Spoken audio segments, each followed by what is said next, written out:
your board, please put your hand on each individual here as we come together to make business decisions for the county. Please help us to have good, solid debate and make decisions that will help benefit the county of Limestone. All these things we're saying in there. Amen. Pledge allegiance to the flag of the United States of America and to the republic for which it stands, one nation under God, indivisible, with liberty and justice for all. Honor the Texas flag. I pledge allegiance to Texas, one state under God, one indivisible.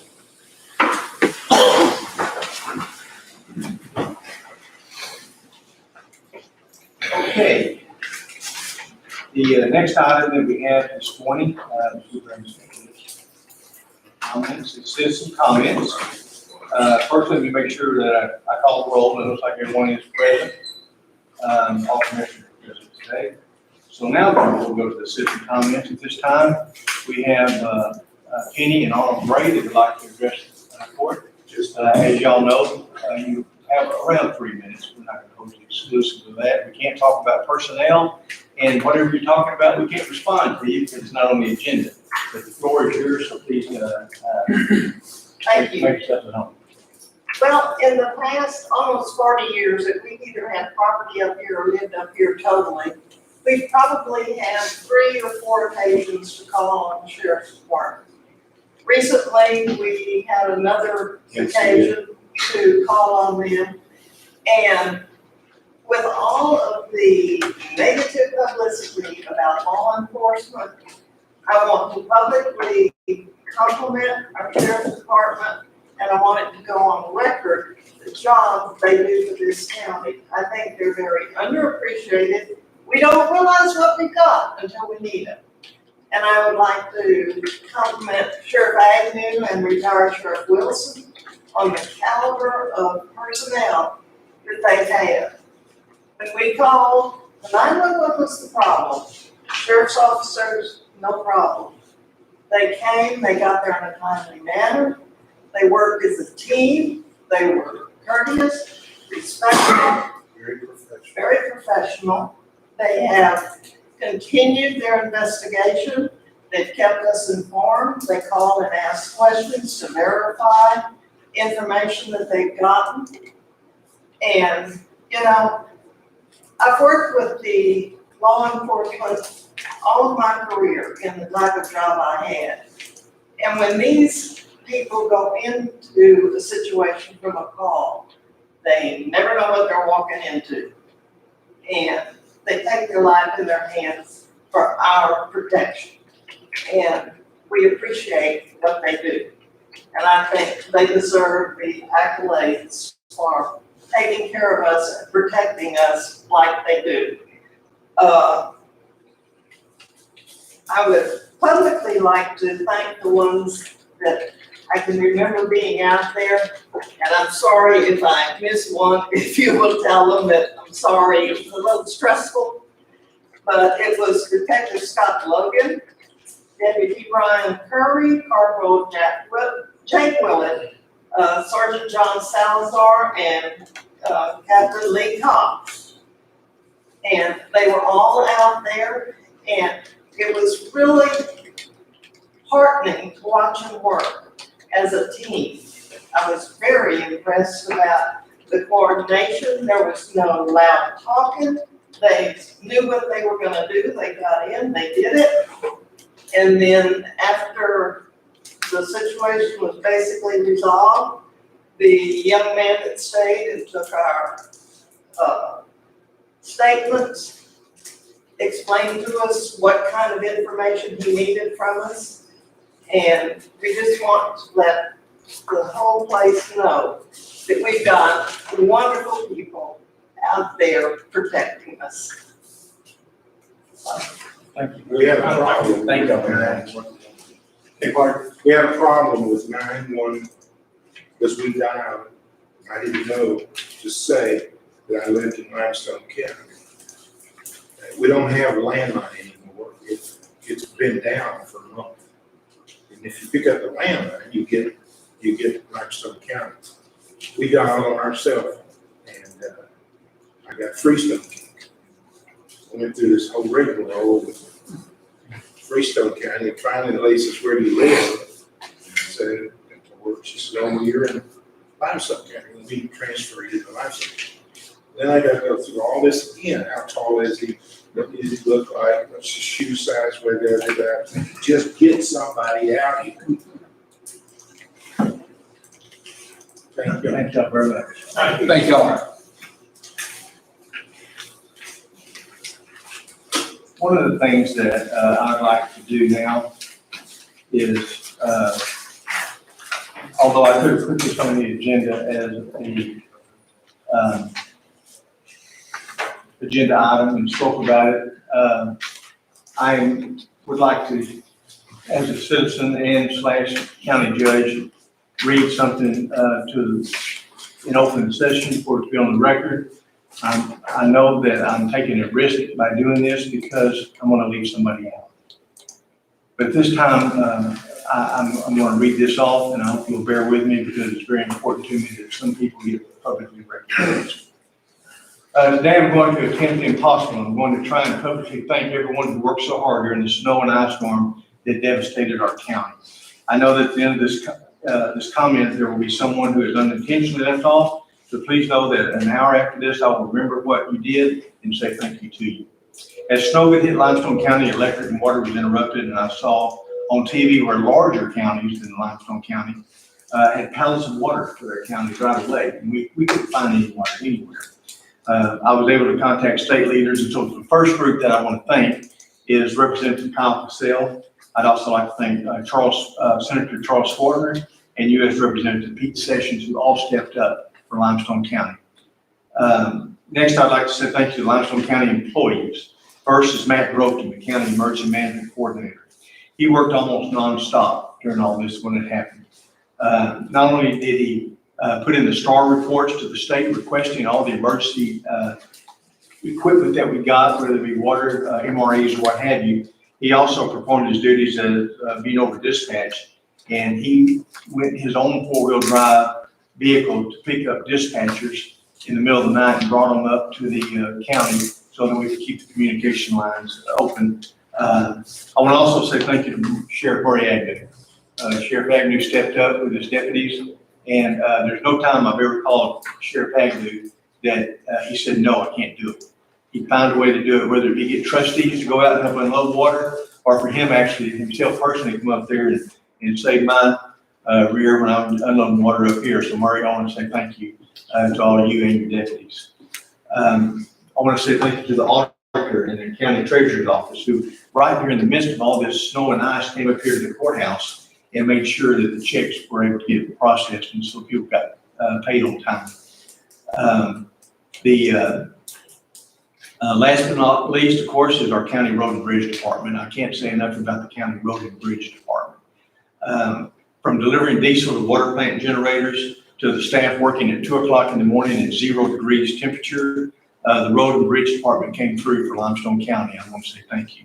To all the mayors and city council men and women who worked so hard, thank you. Now to address the city managers themselves. To the city of Mahia City Manager Eric Garrity worked non-stop while we were out of water.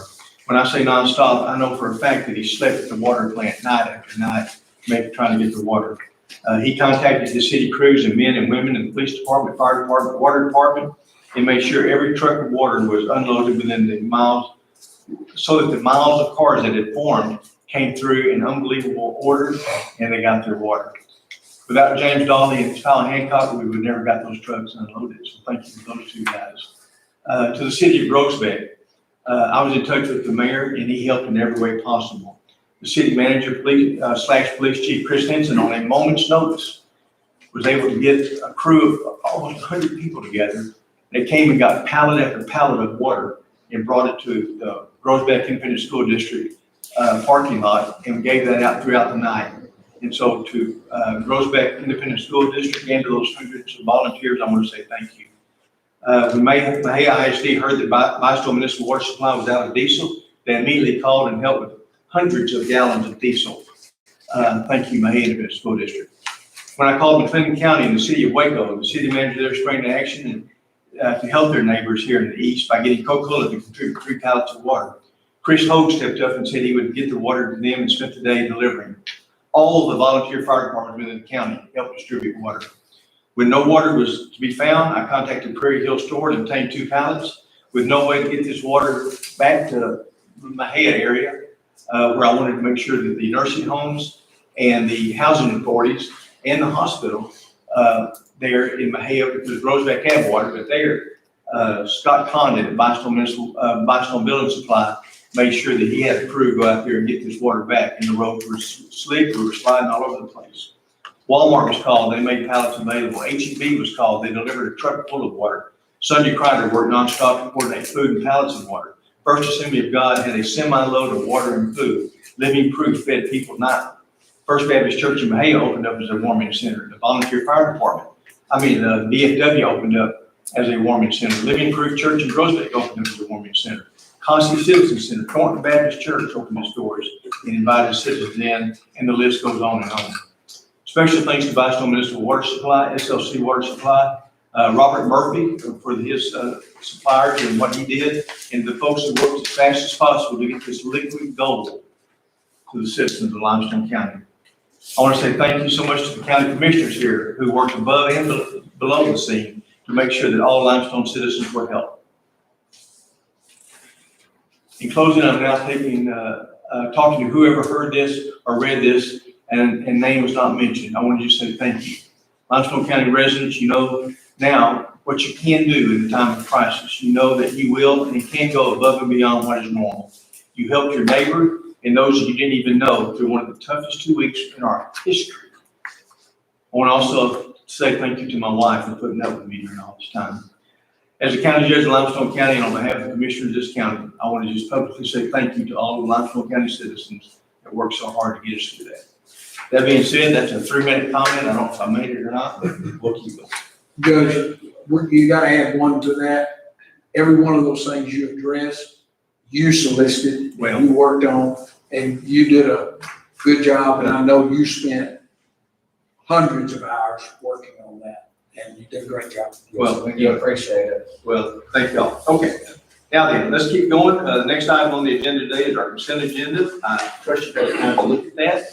At this time, if there's any discussion, if not, we'll entertain a motion one way or the other. So moved. Have a motion to approve the consent agenda. Any other discussion? All in favor, say aye. Aye. Any opposed? Okay, we'll now move over to our regular agenda. And the first item is going to be to accept for the record required monthly operation reports from county officials. I see we have some here. Mr. Root, I don't have anything to report today. thanks, sir. Mr. Ellis. Well, I might just add to the report I turned in that we were very fortunate out there fairgrounds. Many water lines and faucets we only had a problem with 1 or 2 or 3. So, except for the damage to the roof on the wash truck, we were very fortunate. Okay, Sheriff?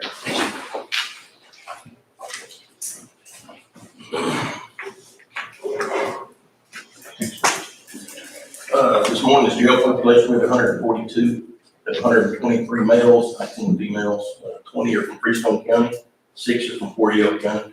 We have 1 for several days in Temple Scott One Hospital. We also have 1 at LMC.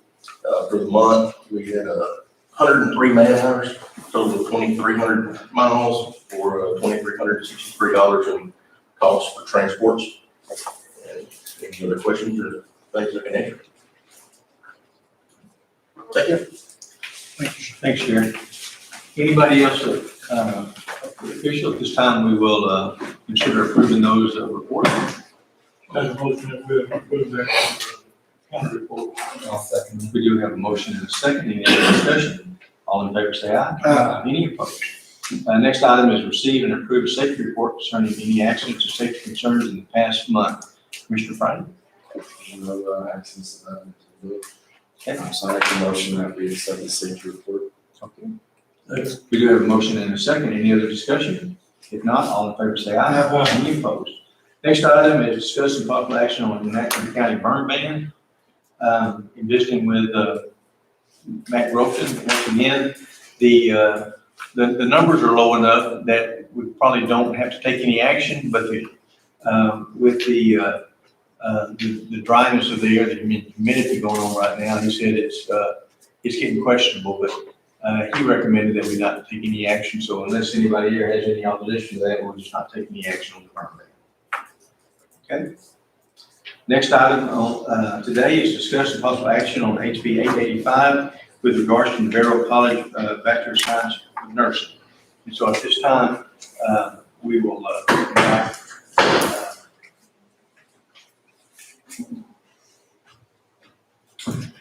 okay, go ahead, sir. Okay, good morning, Judge Duncan, commissioners, certainly county staff, and any citizens that are here. Thank you very much to allow me to be here today to represent the Navarro College Board of Trustees, our faculty, staff, and most importantly, our alumni and students on your consideration resolution. Just to give you a little background on it, 2 legislative sessions ago, Texas legislature approved community colleges the opportunity to offer up to 3 baccalaureate degrees in career and technical areas. Now you may ask why career and technical areas. 92% of all certification and degrees in career and technical areas are granted through community colleges, which means 4-year institutions and your state technical institutions like Texas State Technical College or Lamar Technical College only make up 8% of those requirements. There was a financial minimum put in that legislative criteria as well. And what that minimum was is that the taxing district for community college had to have at least $6 billion in taxable valuation. While Navarro College serves 5 counties, which total over $27 billion of taxable valuation, only 1 county, Navarro County, pays a direct college tax to Navarro College, and that's what the legislature looks at. That taxable valuation is about $4.5 billion. So Navarro College did not meet that financial threshold. So what we are attempting to do in this legislative session is indicate why Navarro College does not need to meet that $6 billion minimal criteria. Navarro College currently has 4 campus locations in 3 of our 5 counties. All 4 of those locations offer some type of existing nursing program already. The most expensive part of a 4-year nursing degree program is the registered nursing portion, which is a 2-year portion that a 4-year institution spreads out over 4 years. Navarro College already offers the RN program at the Corsicana location and the Waxahachie location. So the most expensive part of the, again, 4-year program, Navarro College already has built in. Additionally, the national and state average passing the RN examination, which would be whether a 4 or 2-year institution takes, is about 84%. Navarro College's pass rate is 94%, and 96% of our graduates are employed within a year. The remaining 4% continue their education. So the quality of our nursing students is outstanding. More importantly, in many of our rural areas, as you well know, we have to grow our own. There's no outside organizations that are going to come in and provide those resources for us, which Navarro College has done for many, many years. The opportunity again to pursue the Bachelor of Science degree allows us to expand those offerings as well. Representative Cody Harris has House Bill 885, which is already to the Higher Ed Committee, and Senator Birdwell has also added Senate Bill 740 on the Senate side. So there's a bill in both the House and the Senate for Navarro College to have this opportunity. Now, the legislature passing it doesn't mean we automatically get to offer the programs. It means we just get to now pursue the Texas Higher Ed Coordinating Board approval, Southern Association approval, and then the Nursing Association. But since we already have all 3 of their approvals for the current programming that we do, and the existing program for the Bachelor of Science of 3rd and 4th year are theory and leadership courses in nursing, we feel very confident that we would get that approval. So again, on behalf of our trustees, our faculty, staff, and most importantly, our alumni and students, we thank you for your consideration of this resolution, and certainly I would answer any questions that you may have.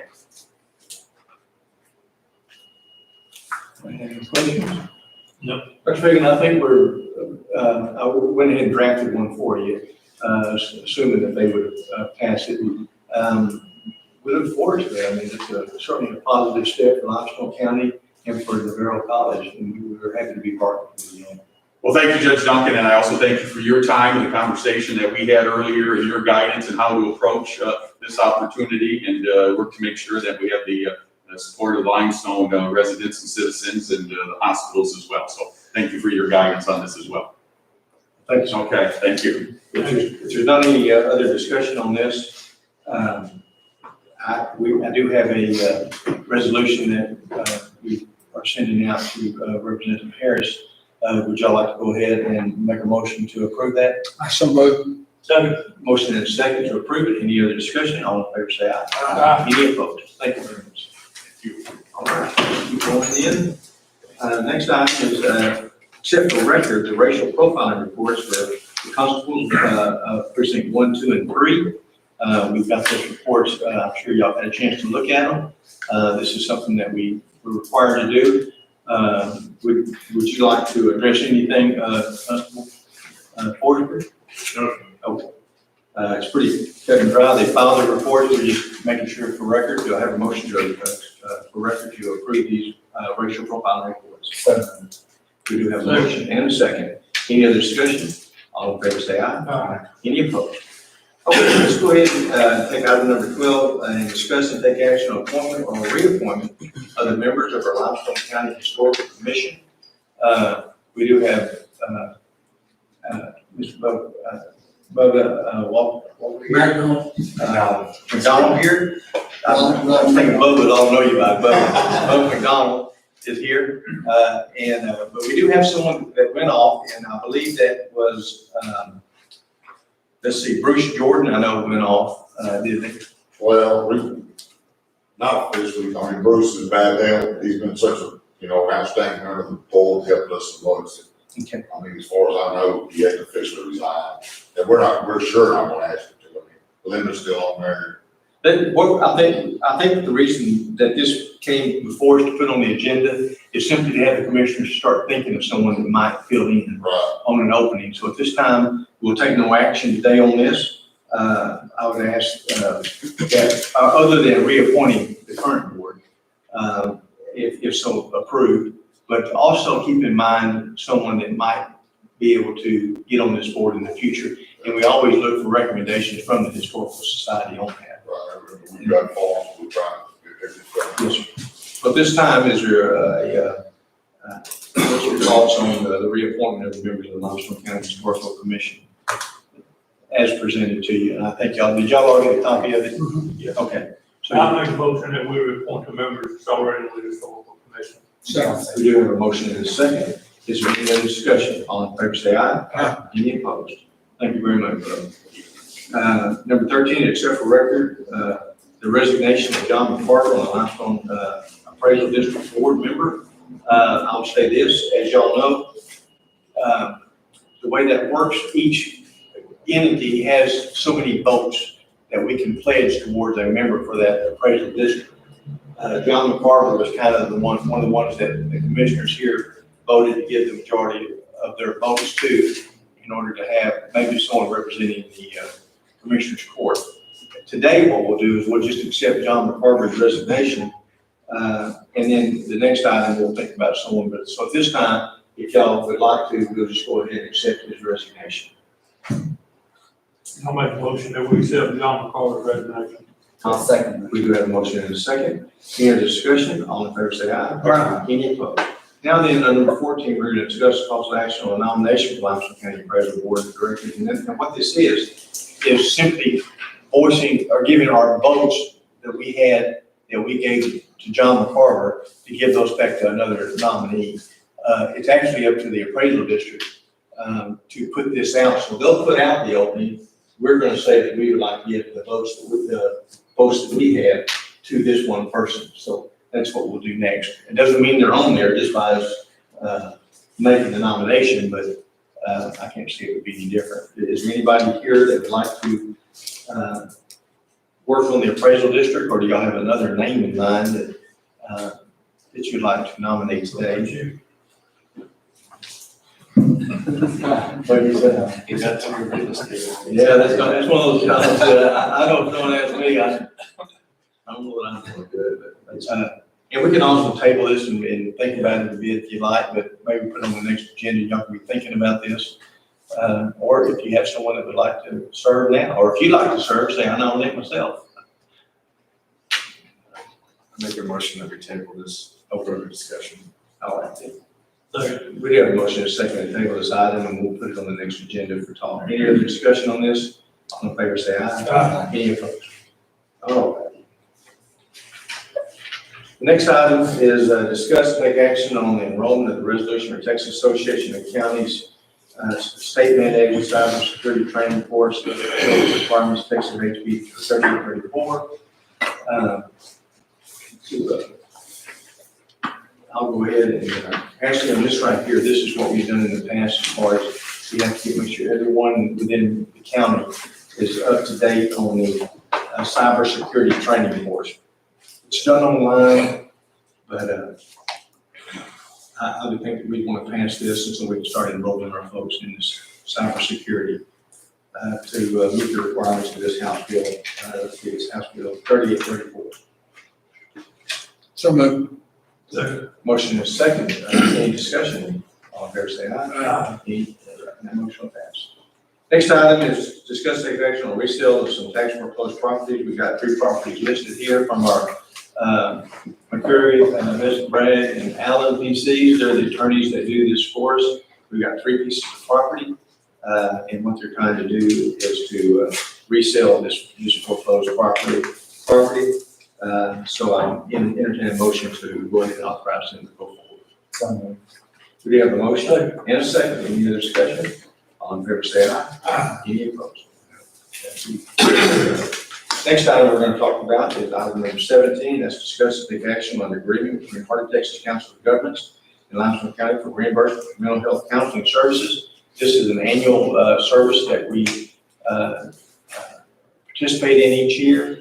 It's the mental health counseling, and a lot of this is stuff that y'all don't get into. I get into it almost daily, if not weekly.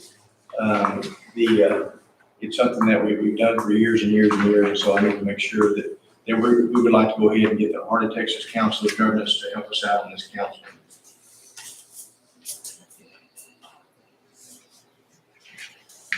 Would y'all like to consider a motion to go into this agreement again with the Heart of Texas Council of Governments? No. Okay, do you have a motion? Second. And a second. Is there any other discussion on this item? All in favor, say aye. Aye. Any opposed? Next item is discuss take action on resolution Limestone County Emergency Management Homeland Security Grant. This is a grant that we have been applying for. It is for $45,000. This grant is primarily it's going to be to update our radio systems so that we can make sure that not only the sheriff's department, but the volunteer fire department, the other paid departments all have good radios. And so it's really a great grant that Matt Groton has been working hard on to get us to the tune of $45,000. I need to know y'all's thoughts on submitting this grant and approving. Make a motion that we apply for the grant, for the Homeland Security grant. Second. We have a motion and a second, and a little bit of other discussion. I probably should have said this is a zero cost to the county, so we don't anticipate all that. So it's just, if we get it, it's $45,000. We have a motion and a second. Any other discussion? All in favor, say aye. Aye. Any opposed? Okay. Let's go ahead then and move to the bids. We submitted bids out for our 2007 Ford F-150 and the 2004 Dodge Ram. Just trying to get some of these vehicles off of our record. We probably have some more. At the time, we only had one bid submitted for the Ford, no bids for the Dodge. We did have one bid from La Sierra Farm for $2,501 for that Ford F-250 or F-150.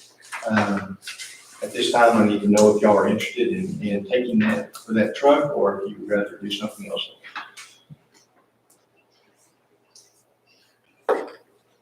That was on the 2004. That's a 2007 Ford. 2007. You got no bid on the 2004? On the Dodge, we got no bids on that. you know, we could certainly put it out and let one of our auctioneers take a look at it. That's right. We'll have like the other one go, let's guarantee have it done, maybe that charity, try to sell it on. Okay. Any other thoughts on this bid? But we don't have to take it, if you don't want to. It's vehicles that we have just sitting in the pin setting. 2007, it's just a standard F-150, that's probably about right. So y'all were saying sell that one for the 2501, and put the one Jerry needed to sell? That's what it's saying. Did he make a motion? I didn't hear it as a motion, but I'll listen. Yeah. Yes, that was a motion. I'll second. We do have a second. Motion and a second. Accept the bid on the 2007 F-150 truck for 2501 and see if Jerry Lee Kennedy would like to auction out off the 2004 Dodge Ram. We do have a motion and a second. Any other discussion? All in favor, say aye. Any opposed? Okay. The next item on the agenda is to discuss and take action on new revenue from the acceptance of the Corona Relief Fund CARES Act distributed by the Texas Division of Emergency Management. This is something we're doing just for record, I think, is correct, Natasha? We've already actually done this, but just for record, we'd like to have this publicly put on the record that we approve this, okay? So we want to approve this order. Make a motion. Okay. Do you have a motion to approve this order? I'll second it. And we do have a second, so any discussion? All in favor, say aye. Aye. Any opposed? Okay, that will pass. Okay.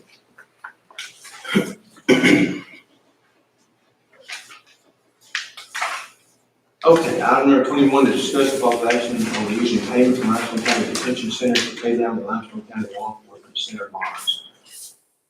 What we've done, and I'll bring, this is going to be a little bit lengthy, but I want to do it for the new commissioners also, is that as y'all know, we were able to sell the detention center. I call it the prison, and the county is the jail. That's how I kind of differentiate the two. So we sold the prison, but yet we got to do something with that money. And one of the things that I thought would be not only me, but our attorney at the time, and I think many of y'all think, is that we want to use that money to pay down the jail. Currently, 10 years ago, basically almost 7 years ago, the county went into a bond, or selling of a bond for $15 million to revenue bonds to buy the new jail that we currently have right now. There was some little bit of a conflict in as much as we have a House Bill 270 that says we can't go into debt.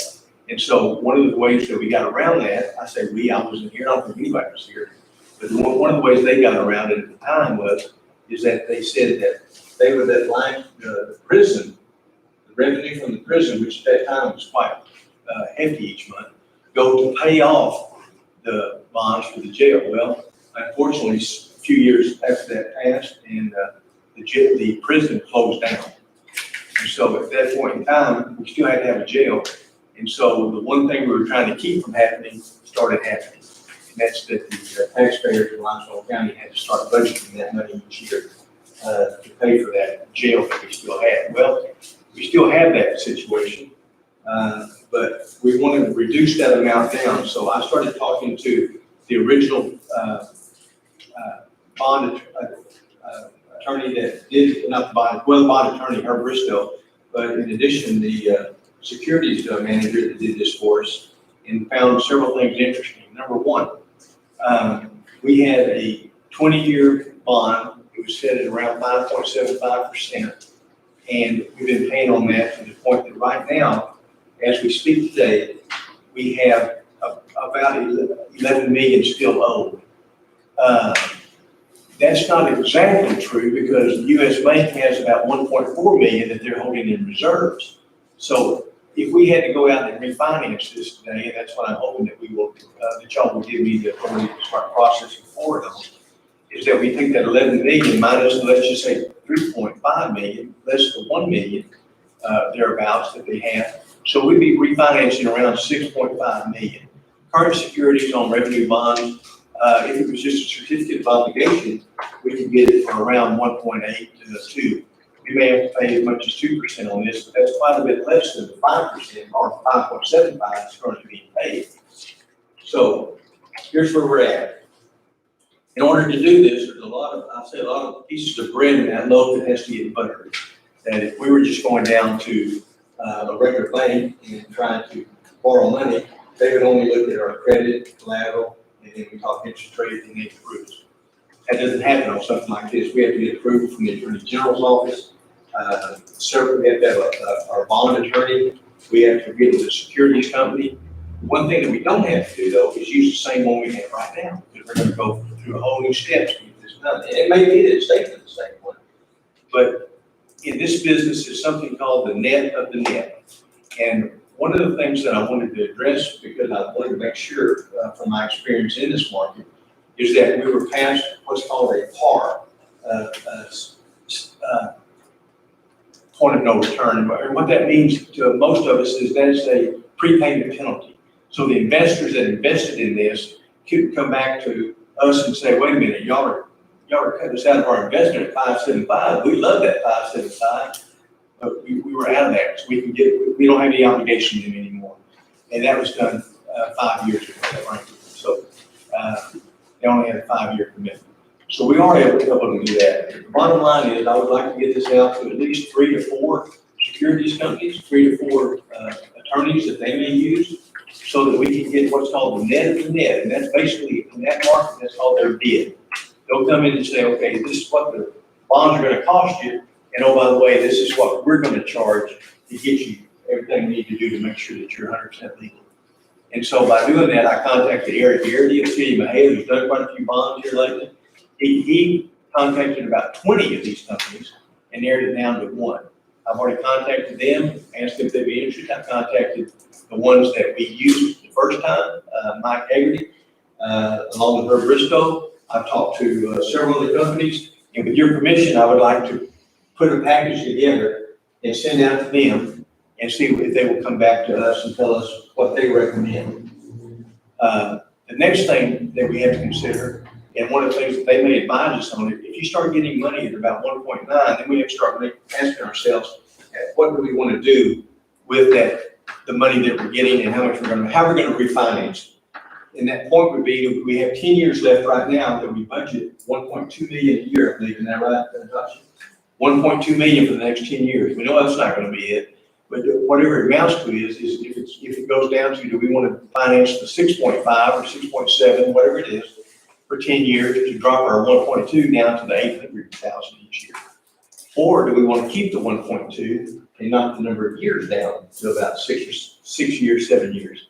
That's something we'll have to consider, but I'd like to take the advice of whichever one of these folks are going to come to us at that point in time to let us know the best.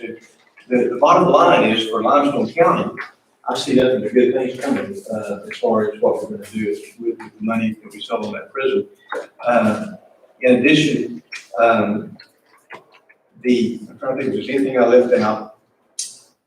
Is there anything that I can answer any questions to anybody about right now, other than we just like to get this process rolling? That money's in the bank right now, just a small amount where we can really, we can kill 2 birds. We can get more money, use out of that money. In addition, we can get rid of that little bit high interest rate right now. And I wish I could get involved in buying some bonds at 5.5 or 7.5% right now. That would be, that's pretty attractive if any of y'all know what the local CD rates are. Any discussion on this item at all that I can bring up to your attention? And again, I'm not trying to get away from the people that we've used in the past, but I always like to keep people on their toes, if you will, when it comes time to doing new financial transactions. So any questions from anybody? I'd ask that y'all would authorize me to go forward with contacting at least 3 firms to put in a bid, if you will, on what we're doing here at the county. Because regardless of what we do, we're gonna have some legal representation from somebody Absolutely, have to. to walk us through the plan, make sure it fits all the criteria of House Bill 270.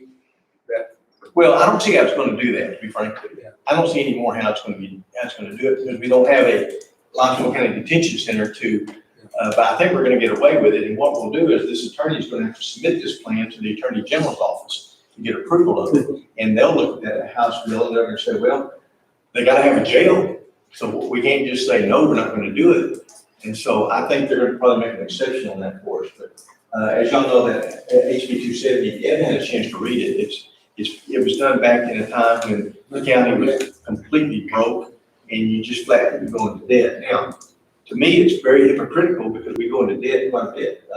We buy sheriff department vehicles, we buy satellite radios, we have bought several things on leases that, in my opinion, don't constitute debt. But at the same token, yes, sir, to answer your question, Bobby, we've got to have what's called a bond attorney, and they specialize in these bonds. And so, and then they will get with the securities firm that specializes in writing revenue bonds for municipalities. And so, yes, we'll dot every I and cross every T. And by the way, it costs us a lot of money to be able to save money. We'll wind up spending probably $75,000 to $100,000 to get this done. Like I said, there's a lot of slices of bread in that loaf that have to be buttered for us to get this done, whereas most of us who have been in the business world, doesn't usually cost us a lot of money to borrow money. Anyway, any other questions, Bob? Did that answer your question at all? Well, yeah, I just feel, and I may be way in the minority, but I feel like being Herb Bristow did it all in 2007, 8, 9, when we built the jail, and has all the criteria and everything, and knows how we, I guess, jumped through hoops on Bill 270 and did all that. I like the idea of going to all the different bonding companies, which I'm sure he can do, but I just have a gut feeling that we need, he represented us in selling the prison, and I just think it would be advantageous to us to have him as our bond company. That's just me. Okay. And let me just say this. Because of his knowledge, Judge. Yes. And his knowledge of the HB 270 is important, but it's not going to be as important as it was back then because he was finding ways to get the prison to pay for the jail. That's just not happening anymore. So what we're doing now is we're just going to the state and saying, look, we can't comply with HB 270. But again, all things considered, if the pricing is close to the same, I don't mind using Herb Bristow. But I just know that I would like sometimes to get other ideas. If Herb Bristow came in at 50,000, we've got other people coming at 25,000. It's just a bond attorney. There's nothing special about it, to be frank with you. It's just what you have to put the paperwork together to get to the state.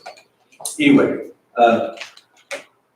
Judge, my understanding is if we do something different than what we already have, if you change it, we're gonna have to either do a bond election or a tax levy. Well, I'm not saying Is that what you we're gonna keep the same burden. We're gonna keep the same bond. We're just gonna refinance it. Basically what you're doing. But the reason that we're doing it that way is so we don't have to go forward. Well, we may have to. They may recommend we do that. And that could be part of the expense. Well, after all this goes to the bond attorney, he's gonna send it to the, Well, what'll happen is we'll pick out a bond attorney and a securities person on this particular revenue bond that we have in place. At that time, they'll put a proposal together. They're going to bring it back to us and say, this is what we recommend. These are the fees that we're going to charge to do that. At that point in time, then we'll pick one of them to be our representative at that point in time. but he's gonna send it to the Attorney General. The Attorney General is gonna send back everything that we have to do anyways. Well, after we pick one to do it, of one of these three that we're gonna decide, or whichever companies we're gonna decide to look at, it's gonna take a look. Then we'll pick one of them, and then the process starts, and he says, okay, you're gonna use our company, then we're gonna send this to the Attorney General. And then we start seeing what the Attorney General's gonna say about it. Yeah, but that's my point, though. The Attorney General will come back and say, this is either legal or it's not legal for us to do that. Exactly, yeah, exactly. But in talking with them, every one of them said the same thing. They don't see how they're gonna turn us down because we gotta have a jail. Well, eventually, it sounds like they found a loophole to do this in the first place before. They did by saying that the prison the revenue that we were making from the prison, which at the time was about probably $300,000 a month we were bringing in. That we can use that money to pay for this and not have to pay for it with ad valorem tax dollars, general fund tax dollars. That's how they found it. Well, that doesn't happen anymore. It hasn't happened for how many years, Bobby, would you say? Since, Judge, you're asking what question now? How many years has the taxpayers of Limestone County had to pay for the jail? We raised the tax rate when the private prison closed. We raised the tax rate 4 cents. At that time, a penny generated about $233,000 worth of taxable money. And we raised that tax rate 4 cents. That was probably in 2012, probably 14, probably about 2014. So around 2014 or 15 there, we've been violating this law, HB 270, because we're asking taxpayers to pay for that jail. And I asked the question many, many times. I said, guys, how are y'all saying that this is not a debt? And they all laughed and said, well, it actually is a debt. I said, what if we say next year we're not going to budget a dime? We're not going to pay a dime more. We're forgetting about it. Then what would happen, of course, then is the bondholders would then own that jail. And Judge, if it's possible, if we put it on the next agenda, I'd like to see, and don't mean we have to use him, but I'd like to see us consult Herb Bristow, being he drew all this to start with, and to tell if there's anything special that we don't know about that maybe he does. And then at that point, we could, based on what knowledge we have of how it was drawn and what it was done to it, and how do we get out of it and still do something legal that the Attorney General will approve, then we could put it out to somebody else too. I mean, I don't mind using somebody else, but I'd like to know where we are history-wise. And the only man that can tell us is her, history-wise. I mean, Judge Burkeen may could tell you some of it, but I think, and I think just having him come and speak to us would be advantageous. And then go out for bid and go somewhere else. If somebody, he's 50, somebody else is 25, and obviously we want to save the taxpayers money. But I sure would like to hear what his input is. if you don't mind me asking, what input are you looking for? I'm looking for how it was all drawn, what is the ways out of it? Was anticipation ever made of prepaying this note? Where can we consulted him. I remember when we raised the tax rate, how that had to happen. I just like to know what steps we need to take, in his opinion, based on the way it was all drawn, because he did it originally. And then whatever his information is, or the direction he says we need to go, then we can go out to, I mean, I'm fine with using a different bond company. I'm fine with using a different attorney. I just want to know up front what we need to do to put this out for bid, so to speak. I'd just like to hear his input. I don't see no problem with, putting it out, talking to different attorneys, different bonding companies. It's all going to have to be approved to the Attorney General. So I don't think Richard's going to be trying to do anything wrong doing this. Oh, no, And I'm not- nobody's inclined that way. Well, let me just say, Bobby, when we used Herb Bristow just on the sell that prison, I'm the one that talked several commissioners into doing it, just because of his history. We got a bill from Herb Bristow for a lot more than I ever dreamed it was going to be. To the tune of, his original bill was about $85,000 for the sale of that, Yeah. which is about what realtors get, okay?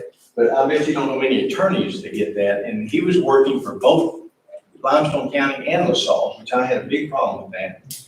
He came over here and drove over here and had meetings with us to tell us nothing, basically. We had at least 2 meetings that he came in and didn't tell us nothing.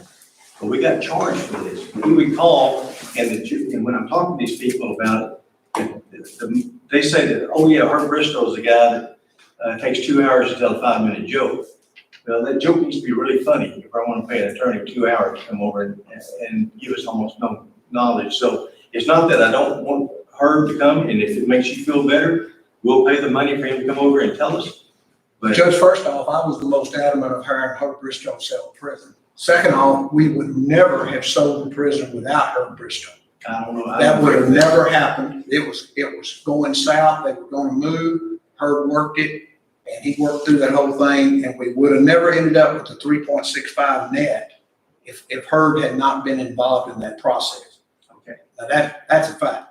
I don't agree with that fact, because I'm not sure that is a fact. You know, I disagree with that wholeheartedly. well, I'm gonna make a motion to table this and ask that we bring Herb Bristow for the next meeting to bring us up to date, not to hire him to do the bond, not to hire him but to bring us up to date and to educate us on what direction we need to go. All right, we do have a motion on the floor then. I second that motion. We do have a motion and a second. Any other discussion on this? All right.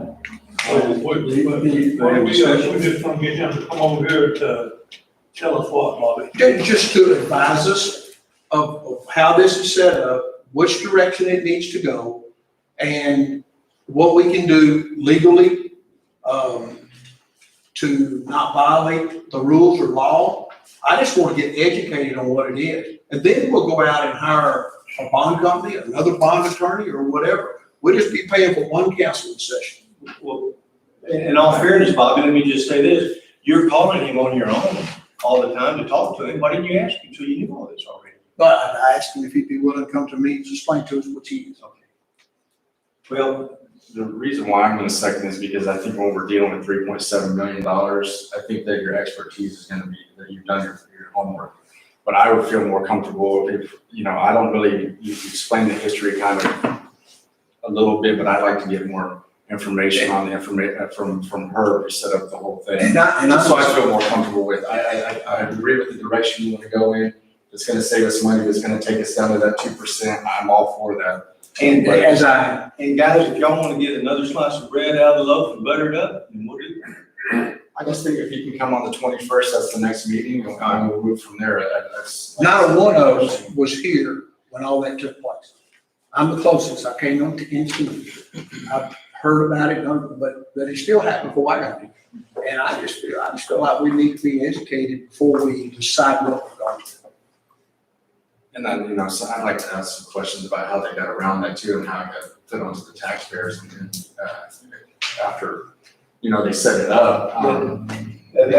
That's very easy to understand how that happened. The prison itself was making the payment each year, right? At that time, yes. At that That was time, also before. When they closed the prison down and there was no more revenue coming into the prison, we still had a $15 million jail that we had to pay for. And that's the reason that happened. Yeah. But I don't need Herb Bristow to come tell me that's the reason that happened. I don't need Herb Bristow to tell me that the taxpayers have been paying this for the last 5 years at a very high interest rate, by the way. But we don't need Herb Bristow to come tell us that we just need to try to redo our revenue bond at a better rate and apply this much money to it. And I don't need Herb to tell me that we're going to go to the Attorney General now and get him to approve that we're doing this in violation of HB 270.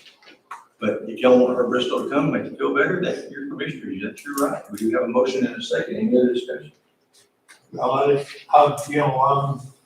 not against him coming and explaining that to us, but I'm also not against checking with different bond companies and different attorneys. And I'm in 100% agreement. I agree with you. I agree with maybe a different bond attorney, all I want to do is get educated before we do that. All right, I then. think the intentions are good, and Let's go ahead and then vote on this. All in favor, say aye. Aye. Any opposed? All right, everybody let's keep going then.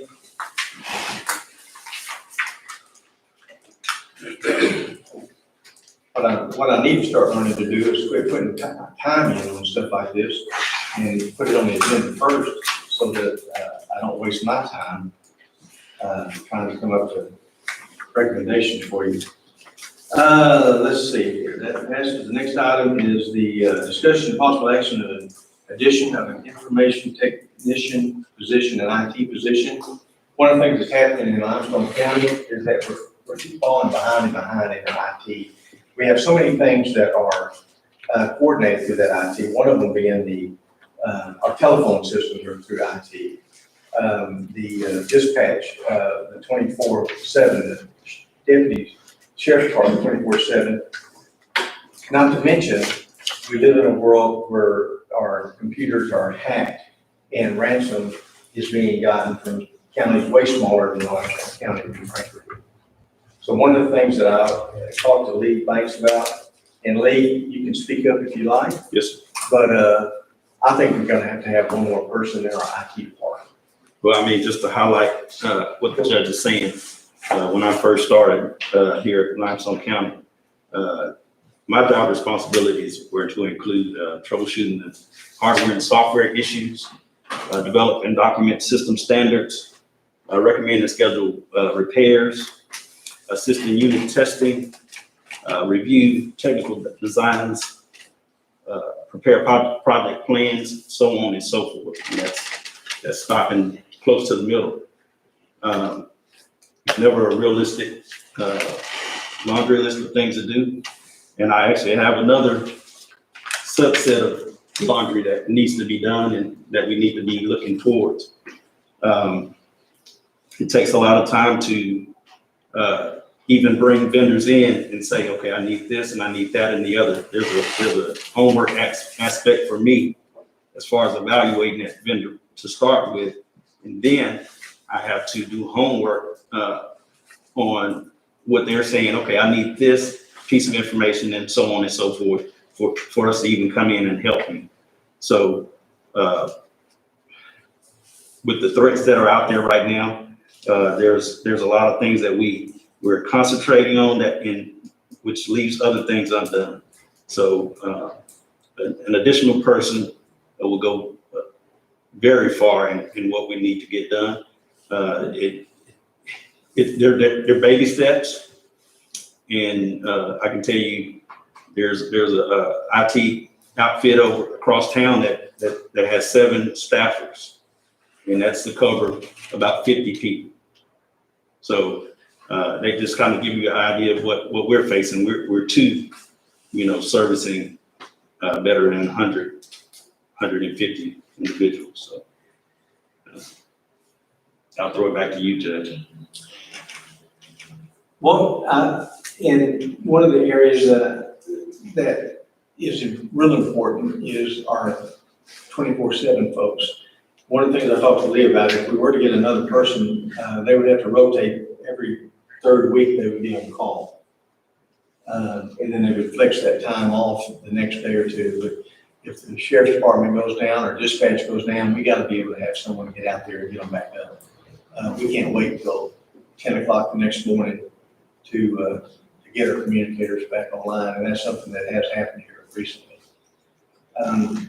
Money-wise, we started the last position off at around 37.5.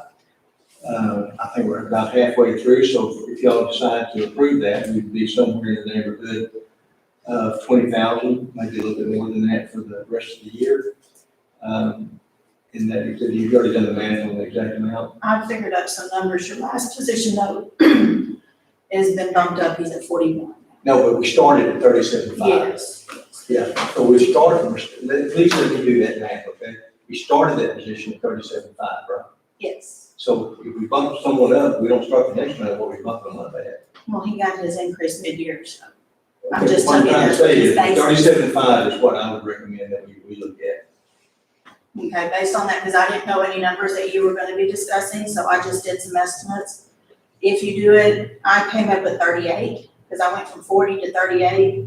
Mid-year, you're looking at around 27,000. That includes retirement, taxes, and insurance for the next 6 months. So how much for the next 6 months? For the next 6 months, you're looking around 27,000. And we have plenty of money in contingency for that? It would come out of contingencies. You're sitting at about 119,000 right now. Or we can also transfer money into contingencies of an area that we never talk about. And that's, how much money do we have in the LCDC account right now that we're getting month in and month out? How much do we have in that account? Right now, what we've received from just admin fees has been 119 for this year. So that's what I'm that is. still asking you, how much do we have in that account? In the bank account, there's 264. Okay, so we have 264,000 in an account that we're not gonna use anymore, frankly. So one of the ways that we did it when we bought Sam a vehicle is we moved money from there over to the contingency, and that's something we could do on this. We could move 20,000 out of that fund, the 100,000 we got, the 30,000 that we got last month, and move it over to contingency. Do you agree with that? I would move it to the IT line to increase for the. Yeah, no sense in taking two steps to accomplish that. But earlier you said you couldn't do what I wanted to do is move it straight there. You said it had to go to contingency, and then so, anyway, I can't keep up with that. But no, the bottom line is we could use some of that money that we're getting, each month from, LCDC, right? Yes, We have to do a budget amendment to move it yes. into the IT line. I think there's no doubt that we need three. I mean, I've got an office with 4 people, and I could use 2 sometimes, because one can't get there. And I could see Lee being on vacation, and, you know, I think we need a 3rd person for the county. I don't know how many ISD have, but I know they have a whole office down there for people. There's just so many things today, and if a computer stops, most of the time that department stops. And that just, you're costing yourself a lot of money just sitting there because you can't do anything.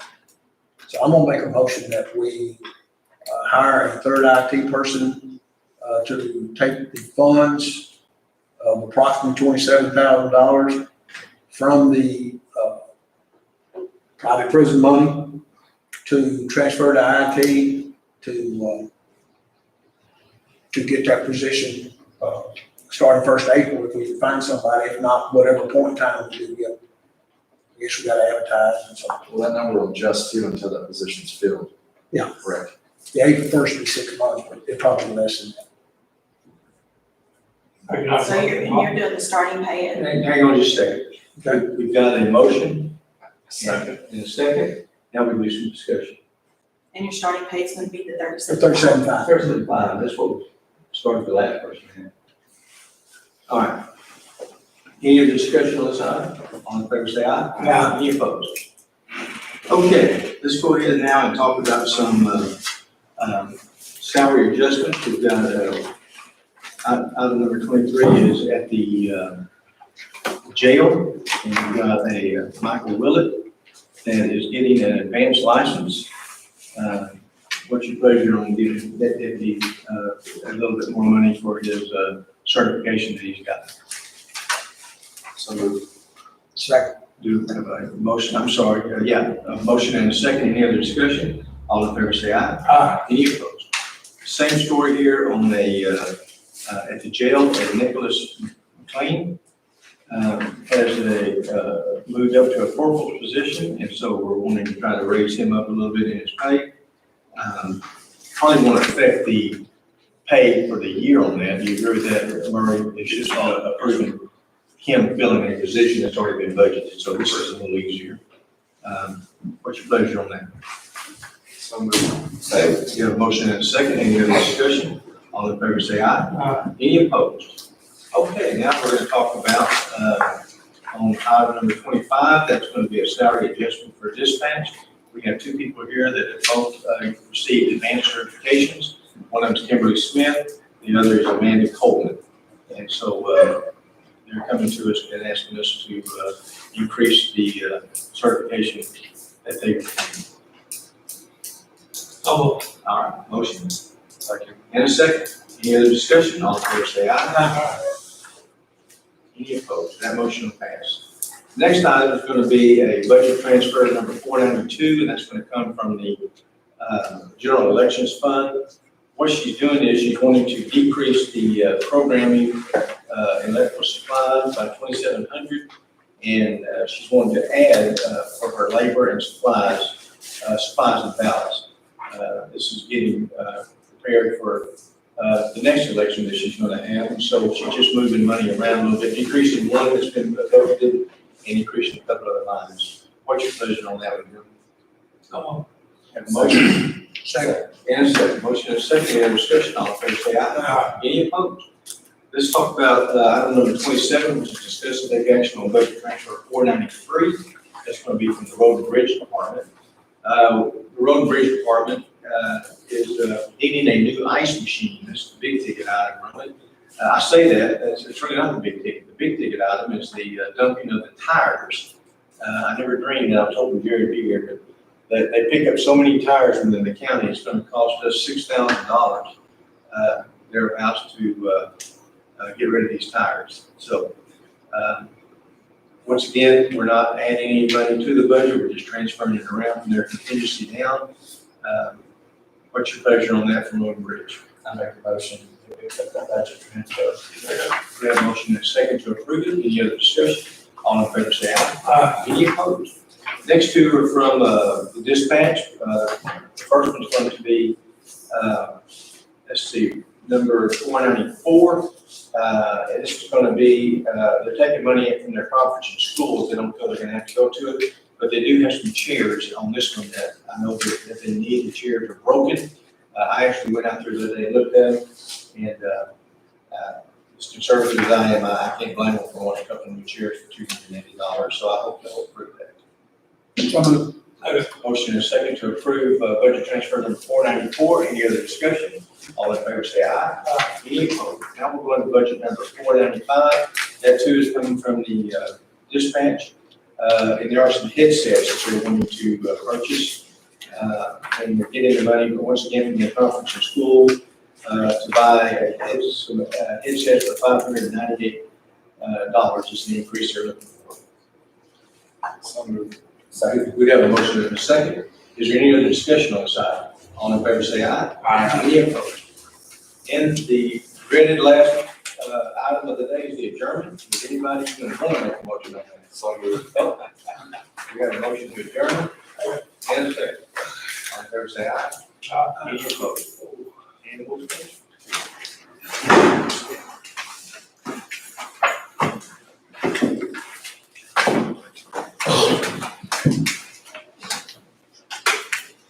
Lee, we'll get started.